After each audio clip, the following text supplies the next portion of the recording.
Hi everyone. Welcome to the last part of this tutorial. My name is Jiju P. Dhambaran. I'm an assistant professor at St. Mary's University, Halifax, Canada. So in the last two sessions of this tutorial, I'm going to talk about shape characterization of point sets using human visual system based algorithms and Delaunay based algorithms. So in the discussion, I'll also consider various sampling models um, used to provide theoretical analysis of different algorithms, some of the evaluation practices used in this domain, and finally, I'll provide a list of future directions that some of you may be interested in. So, what is shape characterization? Or in some discipline, the same problem is also known as region reconstruction. So given a finite set of points sampled from a planar object or region, construct a polygonal boundary that best approximates the object or the region. So a general version of this problem deals with the point sets in any dimension in D dimension. If the point set is in D-dimensional space, um, you know, the problem asks for um, a shape that best approximates the point set in the d-dimensional space.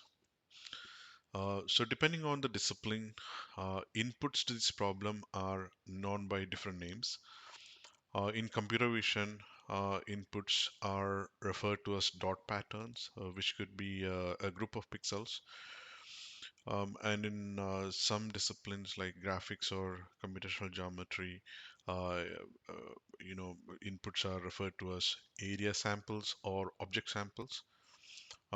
In GIS or geographical information science, the inputs are referred to as region samples.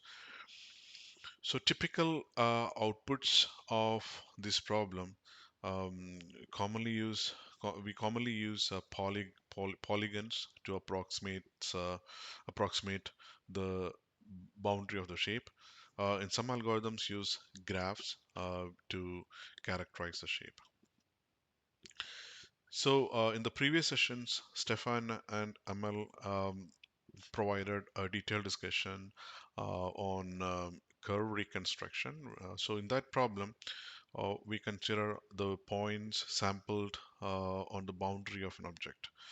So compared to that problem, the shape characterization or region reconstruction uh, deals with inputs which has points in the interior of the objects or interior of the region. So there are more signals or samples which can be used to define the shape. And the question is how to exploit these additional samples or points to define the shape.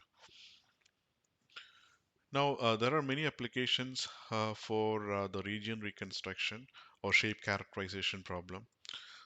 One example is the geometric modeling. Um, One example is in geometric modeling domain. Um, if you want to compute a surface patch that satisfy certain distance queries, one can find out the points on the surface that satisfy the distance queries or some the geometric queries, um, and then find out the boundaries of these points, probably in the parametric space, and then project it back to the surface to get the corresponding surface patch. Another application is identification of highland failure regions in the design space in structural optimization simulation. So in such simulations, um, acceptable points and failure points are generated in the design space, and a boundary function is used to separate these two classes. Now, if the failure points or either of these points are distributed as islands in the design space, then one can use the boundary of the certain class could be a failure points, the boundary of the class as the decision function. Another application is cartography. This can be used in map generalization. So map generalization um, is a process of deriving small scale map from large scale maps. So there are different operations used in map generalization, and one of the operations is aggregate operation. So aggregate operation basically groups similar features into a composite feature. For example, um, suppose you have many buildings in a region, and when you make the small scale map, you want to group all those buildings into a single building region. So this requires the construction of the outline of the buildings. Another application is to find out the outline of trees or the animal collectives um, in disciplines like ecological biology. Boundaries of animal collectives can be used to study the behavioral patterns of these collectives while they are in motion. Professor Edelsbrenner, one of the pioneers on this topic, describes this problem uh, as an ill-posed or a vague problem. One of the main reason is there is no precise mathematical definition available for the notion of shape, unlike other geometric entities like like a volume or a triangle of 3 points. Um, the notion of shape doesn't have uh, uh, a precise, a formal definition, or it's impossible to come up with one. Um, so there are many factors contributing to this difficulty. Um, oh, so one of these difficulties is the rich variety of shapes and forms available around us. So this makes it difficult to phrase this shape characterization problem as an optimization problem, because there's no notion of optimal shape of a point set available. So one way to address this, you can limit the range of shapes that for which you are designing an algorithm. But again, this is not going to uh, generalize to the generalized to the the shape definition of any point set. Another difficulty is the heterogeneity of point set sampling. A shape can have different point sets which differ in terms of the density and distribution. Right, so it's quite difficult to come up with a definition for the shape which accounts for these different forms of point sets. For any given point set, there could be multiple candidates that pass the you know one's idea of what a shape should be. There are different interpretations for the shape, and it is based on human cognition or visual perception um, and application demands. And when it comes to applications, certain applications may prefer convex shapes, whereas some other applications may prefer disconnected regions. For example, especially considering this example. So this is more pronounced um, in the case of sparse and ambiguous point sets. Anthony Galton and Matt Deckham back in 2006 conducted a study on what is the region occupied by a set of points. So they conducted this study from a human perspective, bringing in the cognitive, scientific aspects into the definition of region reconstruction. And based on their study, they put forward a list of criteria that one can consider while defining a region of a set of points. So the criteria, the first criteria is should every member fall within the region, or can we allow outliers?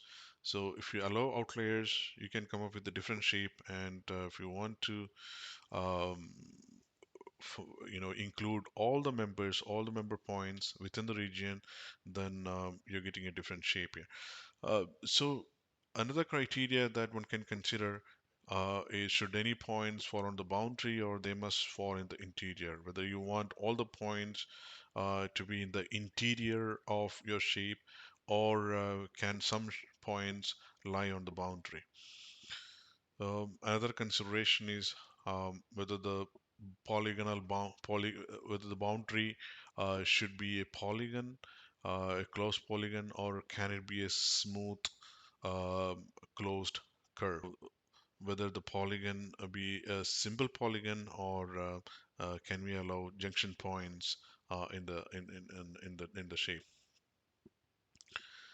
So shape or region reconstruction can be broadly classified into two categories: algorithms, Delaunay based algorithms, and non-Delaunay based algorithms. So non-Delaunay based algorithms can be further classified into concave hulls, statistical or human visual system based algorithms, and proximity graphs based shape characterization. So in this discussion, I'll focus on Delaunay based algorithms and statistical or HVS based algorithm. Many algorithmic designs are built on top of Gestalt loss of visual perception. So the classic theory of Gestalt loss of visual perception um, consists of six criteria. So out of these six criteria, um, three criteria, proximity, continuity, and closure, have been used for shape characterization. So the proximity criteria states that the human eyes have the tendency to group nearby objects, and the continuity criteria describes that human eyes will always follow a smooth path when following a line, regardless of which shape these the points come from. um, and the closer property states that um, the human brain has the tendency to fill in um, the missing parts to create the whole shape. So many algorithms try to mimic the human visual perception using statistical functions. And one such algorithm is called as a Disker algorithm, proposed by Seng et al. Um, so Seng uses the proximity criterion to add the points um, to a polygonal chain. So it's an incremental algorithm, and it adds points to the polygonal border one by one, based on the distance of the point to the entire polygonal chain. So given a polygonal chain TQ and a point P, whether the point P to be should be connected to the endpoint Q or not is determined using a vision function that encodes P's relation to the polygonal chain TQ and the edge RQ. So the vision function is formulated using the standard mean and deviation of the edge lengths of TQ, and the length of the edge RQ and the distance of P to Q. So if the distance PQ is less than um, the value of E, then connect P to Q. This is a parameter-free algorithm, and it works for open or closed curve, multiple curves, and sharp corners, and so on. But one limitation or one problem with this algorithm is it requires dense sampling at sharp corners for a successful reconstruction. So one problem with the Discover algorithm was when there are multiple candidates which could be connected to the endpoint, then the selection um, of the candidate point was arbitrary, which affects the final reconstruction. So to eliminate um, this problem, um, the same team, the same team came up with designed, proposed another algorithm called VICUR. So the VICUR algorithm consider a connectivity area, consider all the points within a connectivity area. So what is this connectivity area? So connectivity area is a circular sector centered at the end point of the polygonal chain with a radius of beta d bar, where d bar is the mean uh, edge length of the polygonal chain. Now, only the points that lie within this connectivity area are considered uh, for for the connection for adding to the polygonal chain.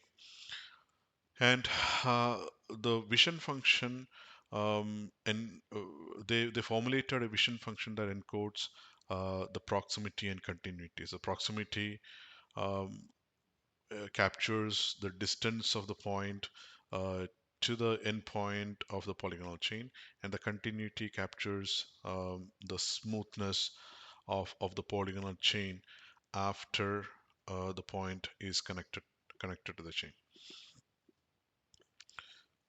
So the candidate point with highest E value is connected, and the algorithm is sensitive to parameters. For example, in this vision function, um, there is a parameter called C which balances the smoothness and nearness of the reconstructed uh, polygon. Now, another algorithm that uses the visual perception is simple shape. Reconstruct the shape according to the HVS based on how the concavities are perceived. So given a point set and an outer boundary, probably the convex hull, then how the humans are going to carve out the concave regions um, to characterize the final shape. So this is what this is the basic idea of symbol shape. So the algorithm starts from the convex hull and carve out the concavity by replacing the outer edges by two new edges in each iteration, and the selection of the edges and the point are based on uh, three criteria. One is the closeness criteria. So a point that is close to the edge is a best candidate for the edge removal, um, and for the best candidate to be on the boundary in the current iteration, and a longer edges should be removed as quickly as possible, because longer edges have the possibility of encapsulating a larger concave area. So those longer edges should be removed, and they also use an angular constraints which kind of enforces a large concave region um, to be carved out in each iteration. Okay, now many algorithms for shape characterizations. Characterization is designed based on Delaunay triangulations. Excuse me. So uh, to get a better understanding of the shape characterization based on Delaunay triangulation, let me introduce the concept of simplicial complex here. Simplicial complex. So why do we need simplicial complex here? You can think of shape as so basically shape is a subset of Euclidean space, and it inherits and as a result it inherits all the topology of that subspace. So we need some tools to study or analyze this underlying geometric space, and simplicial complex, topological structures like simplicial complex uh, represents a good choice for this. Especially we can use the elements of simplicial complex, such as points, edges, or faces, to study the underlying, the topology of the underlying space defined by a shape of a set of points.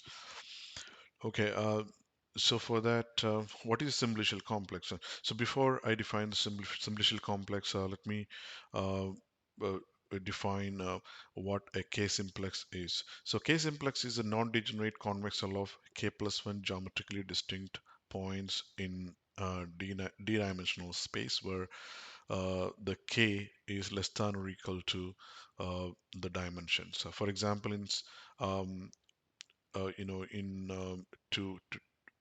in in one dimension, zero dimension, the K-simplex is a point, and in one dimension, it is an edge, and two dimension, a face, and in three dimension, um, the or three simplex, it is it's a tetrahedron. Now, simplicial complex is a set containing finitely many simplices that satisfies the following two restrictions. So K contains every face of every simplex in K, and if you take any two simplices, their intersection is either empty or a common face of the two simplices. Now, extending uh, this definition, we define Delaunay complex. For a finite set of points S in D-dimensional space, Delaunay complex is a simplicial complex consisting only of all the D-dimensional simplices whose circumspheres are empty of input points. And it also consists of all K simplices which are faces of other simplices in GTS. For example, in 2D, um, in plain terms, you can define a Delaunay triangulation of a point set S as a triangulation um, whose triangles, if you take any triangles in that triangulation, its circle will be empty of input points. Um, so alpha shape um, is defined as a shape formed by a set of points. So there's a famous ice cream carving analogy. I think Stefan has already mentioned about that. Uh, Suppose ice cream was occupied in a d-dimensional space, and there are also chocolate chips, and there is a sphere-formed ice cream spoon, and you want to use that to carve out as much ice cream as possible without bumping into the chocolate points. Now, once you do this, once you finish carving out all the ice creams, what is left out is, you'll have arcs, caps, and points, and you just straighten out all these arcs. Then you get the alpha shape. Now, as the radius of the spoon um, becomes smaller and smaller, the alpha shape uh, gets gets degenerated into the input point set. Uh, when you use a carving spoon with huge radius, then what you get is a convex hull. So it's a generalization of convex hull, one can say. So, and formally, in the alpha shape paper, they have established former formally established that the alpha shape is actually a subset of Delaunay triangulation in 2D. So alpha complex is a subset of Delaunay complex, and it's straightforward to construct alpha shape once you have the Delaunay triangulation in 2D. So here, what is alpha here? So alpha is uh, the radius of the sphere, the spoon that you use to carve out the ice cream. So to construct alpha shape, what you can do um, is uh, to first construct Delaunay triangulation and then remove all the simplices whose circumspheres have radii which is greater than another straightforward, very intuitive algorithm um, based on Delaunay triangulation is called as chi-shape. It's a simple polygon that characterizes the shape of points. You start with the Delaunay triangulation of S, repeatedly remove longest boundary edges greater than a threshold L, subjected to regularity constraints. So what are regularity constraints?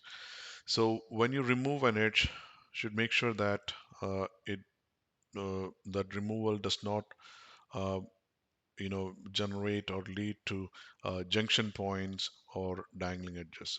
So always you're looking for a closed boundary, closed polygon, which is homeomorphic to a circle.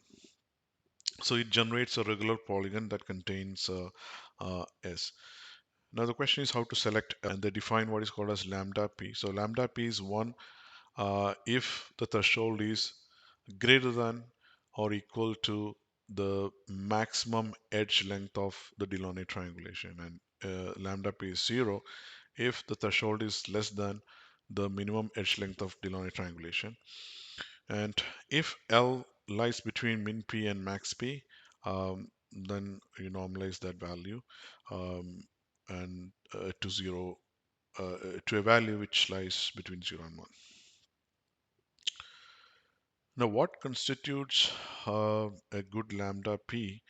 They have tried out several experiments, different heuristics, and they suggest that normalized length parameter, which lies halfway between max MST and max min, represents a good choice, um, and that construct a reasonably good shape of the point set. So what is max MST? So max MST is you construct the minimal spanning tree of the Delaunay triangulation and take the maximum edge in that tree. So that represents the max MST, and that can be used as a threshold. Um, and then max min, in the max min scheme, you consider the shortest edges of all the Delaunay triangles and then take the maximum out of those things. And many recent algorithms try to characterize object boundaries or shape boundaries and then propose algorithms that work well for objects that exhibit such characteristics or which possess such boundaries. So one such characterization is divergent concavity. To understand divergent concavity, let us consider a closed planar positively oriented or counterclockwise oriented curve.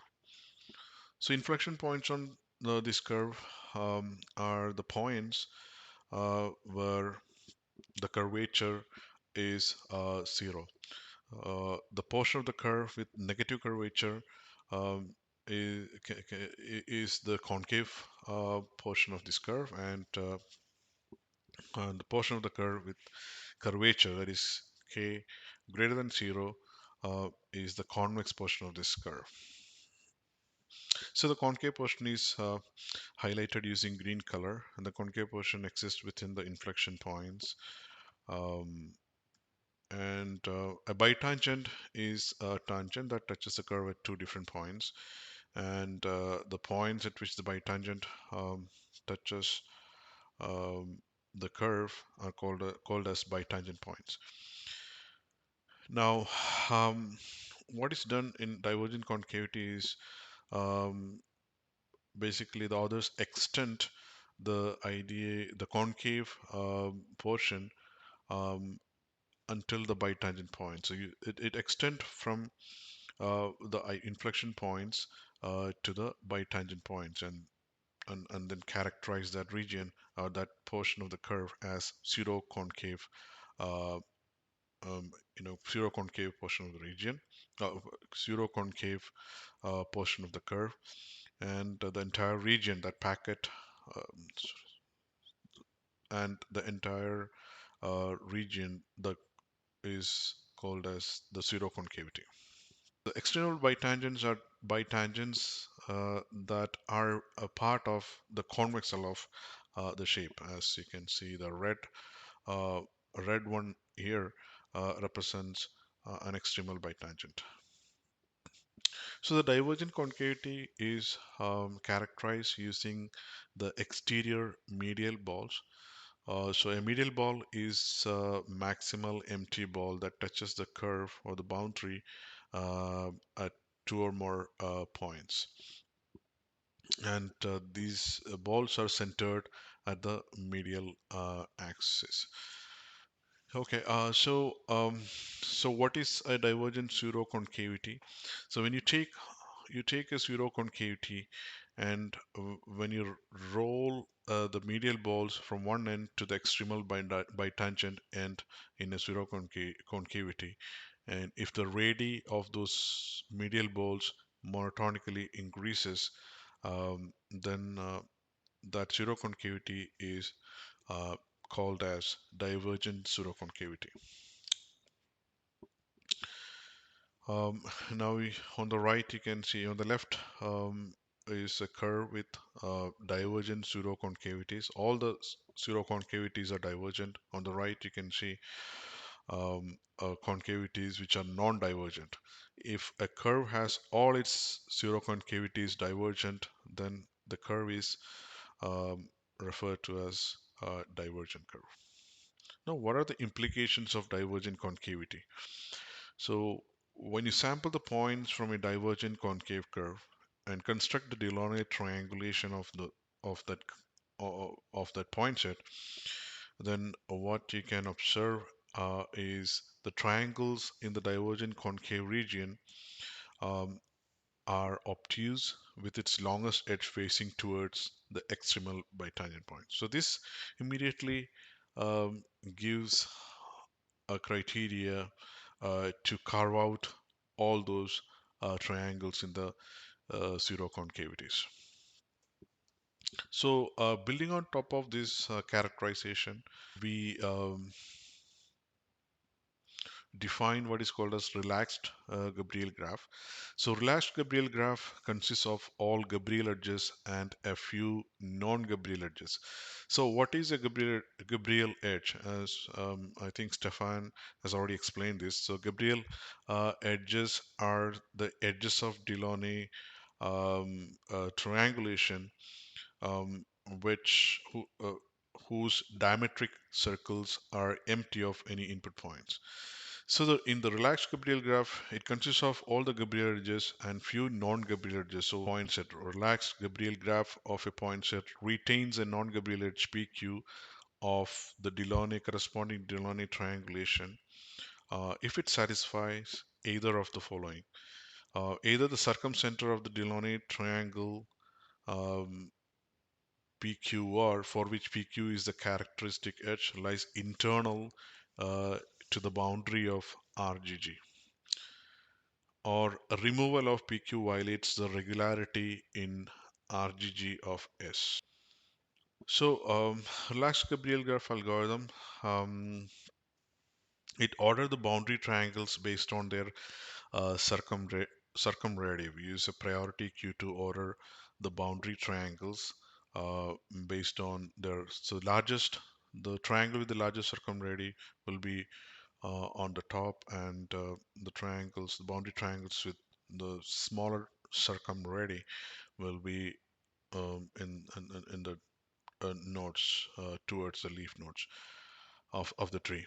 Then remove the boundary triangles if they are deletable. So deletable uh, boundary triangle um, is the triangles which satisfies the criteria. That is, if its circumcenter lie outside the intermediate boundary, and if its removal does not violate the regularity of the uh, you know of the generated simplicial complex, uh, then the boundary triangle is labeled as deletable. So remove all the boundary triangles if they are deletable, and then just it's a simple, straightforward algorithm. So the algorithm incurs order of n-law in complexity. Complexity mainly comes from the construction of Delaunay triangulation. So, taking this idea forward, that is the analysis of Delaunay triangle structures. Few more algorithms have been proposed lately after 2015.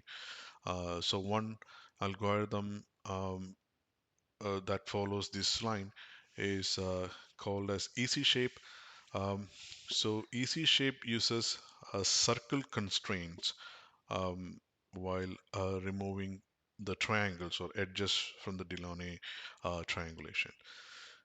So they characterize the triangles based on diametric, chord, and midpoint circles. So what are midpoint circles?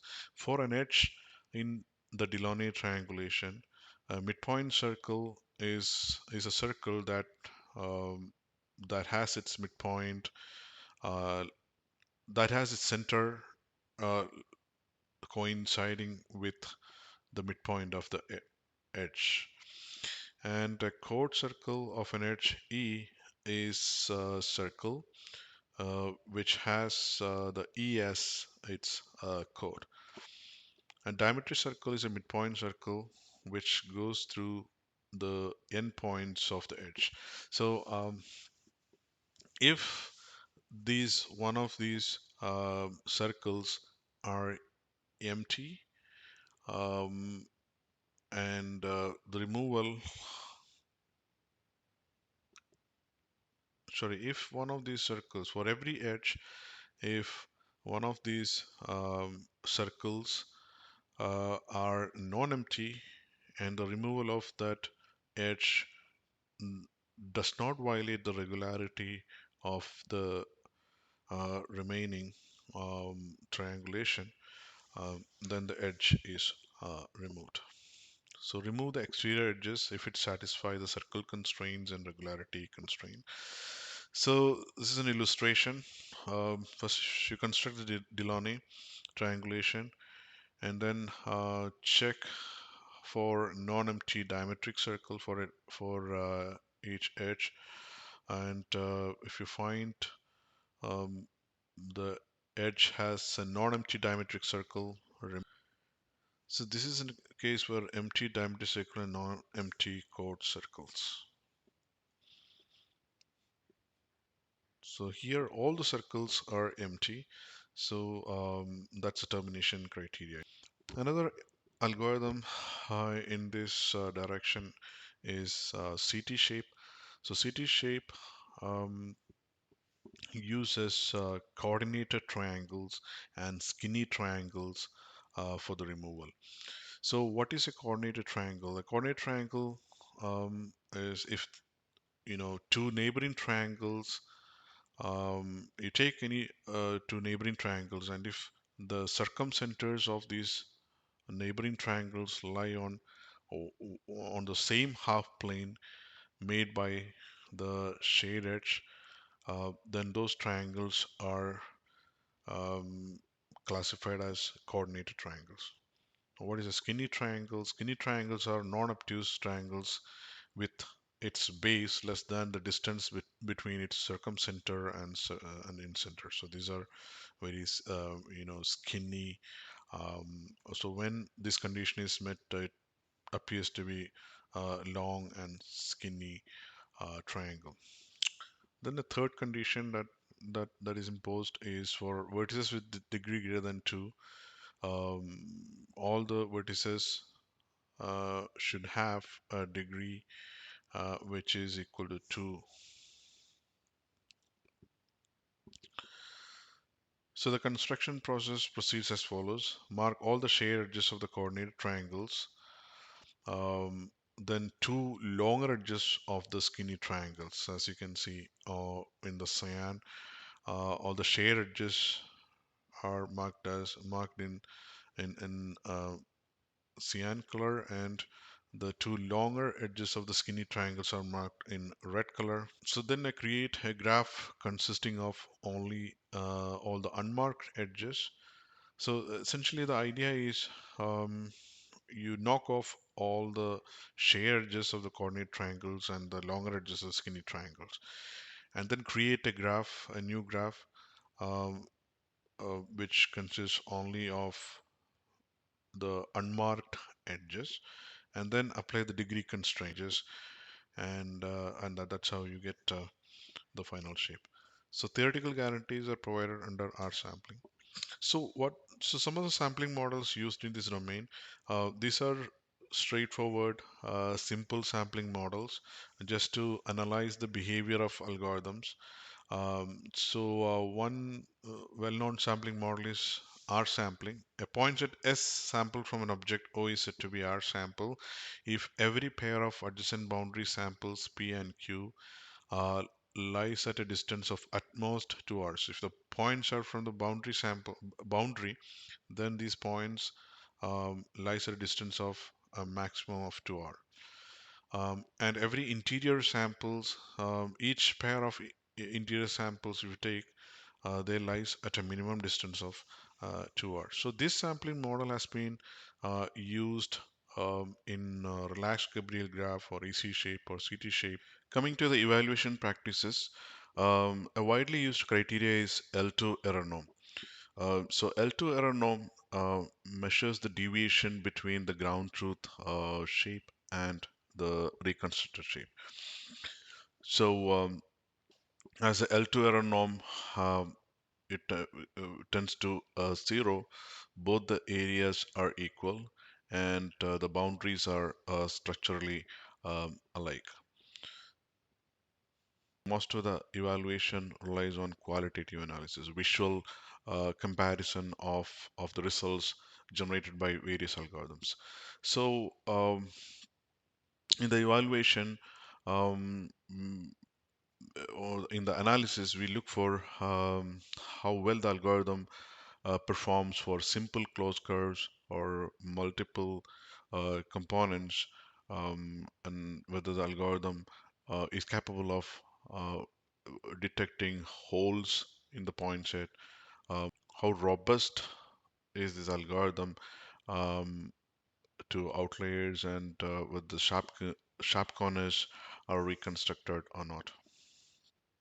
So we also evaluate the algorithms by varying the point set density, just to capture how the algorithms perform on a sparse sample, sparse point set, and dense point set, and sampling in between.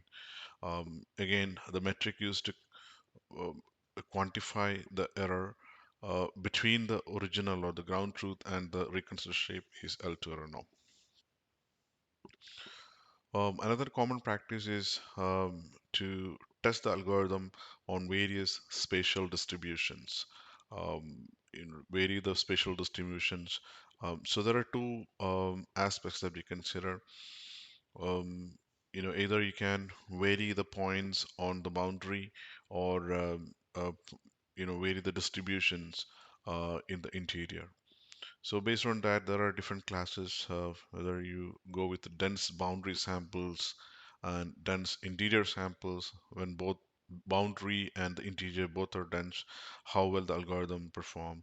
And when the dense interior and dense boundary, how the algorithm performs, and how well the algorithm performs for sparse boundary and sparse interior. Other options include truly random, semi-random, etc. So most of these algorithms are not robust to noise or outliers. So coming to the software, KaiShape software has been developed by Matt Deckham of RMIT University, and this is a very interesting software which has many options, which has the capability to generate the points of all the countries, or English letters and so on. So you could also vary the points at density and the distributions, and you can find out the L2 error norm using this software. So this is widely used in recent evaluations of shape characterization algorithms. Other softwares include Alpha Shape. There's an implementation of Alpha Shape in that is available in Siga library. um, Other recent algorithms are available in the GitHub. So coming to future directions, improving and simplifying the sampling conditions, especially for non-smooth and self-intersecting curves, and the region reconstruction is is an area, is a direction that one can pursue. Reconstructing curves from hand-drawn sketches. Can we reconstruct the curves from um, hand-drawn sketches with varying stroke thickness and intensity? Another idea is another, so other strategy is to use deep learning on curves and shapes. Can we use deep learning to generate curves and regions? Reconstruct parametric curves instead of piecewise polygonal curves. So most of these algorithms try to reconstruct piecewise polygonal curves. Can we reconstruct parametric curves instead of this? Another direction could be reconstruction of surfaces from networks of 3D curves. There exists a few works in this direction. Um, can we generate the shapes of moving points? Um, and then so on. So these are some of the collaborators. We would like to thank all the collaborators, and we acknowledge the contributions from various authors, um, which, to the papers that we discussed in this tutorial. Thank you.